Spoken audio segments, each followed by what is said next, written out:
اللہ الرحمن الرحیم نحمدہ ونصلی ونسلم علی رسولہ الکریم اما بعد۔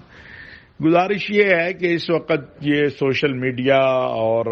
جدید ذرائع ابلاغ جو آئے ہیں تو بہت سارے لوگ صرف شہرت کے لیے اور صرف میں سمجھتا ہوں دانستہ یا نادانستہ طور پر انتشار پیدا کرنے کے لیے ایسی باتیں کر رہے ہیں جس سے ملک میں ایک انتشار کی فضا پیدا ہو۔ ہم نے بڑی قربانی دی ہے اور ملک کے اندر ایک اتفاق، اتحاد، بین المسالک ہمانگی، بین المذاہب مکالمہ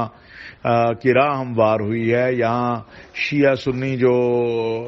فساد تھا، تشدد تھا، اس میں الحمدللہ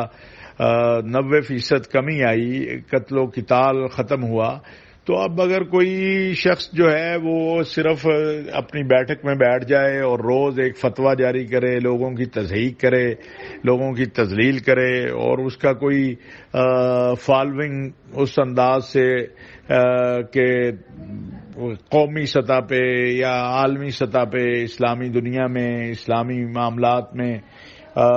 بنا ہو اور وہ متفق علیہ مسائل کو جو ہے چھیڑے، تو اس سے انتشار پیدا ہوتا ہے۔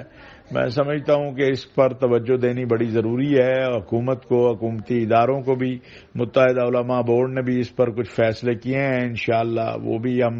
حکومت کو بھیج رہے ہیں۔ تو میں اور پھر یہ ہے کہ قومی قیادت کے حوالے سے نازیبا یا انتشار یا فساد پھیلانے والے کلمات جس سے ملک میں فساد پیدا ہو تو یہ ناقابل قبول ہے۔ اور اسی طرح دینی شاعر کا مذاق اڑایا جانا یا اصحاب رسول و اہل بیت کے بارے میں ایسے جملے جو بہرحال کسی بھی صورت قابل قبول نہیں ہے، تو حکومت کو بھی ایکشن لینا چاہیے اور ملک کے مذہبی طبقے پر بھی ذمہ داری عائد ہوتی ہے کہ اس طرح کے فتنوں کے جواب دینے کی بجائے ان کے خلاف قانونی کارروائی جو ہے اس کی طرف رجوع کرنا چاہیے۔ اللہ تبارک و تعالی امت مسلمہ کو ہر طرح کے شر اور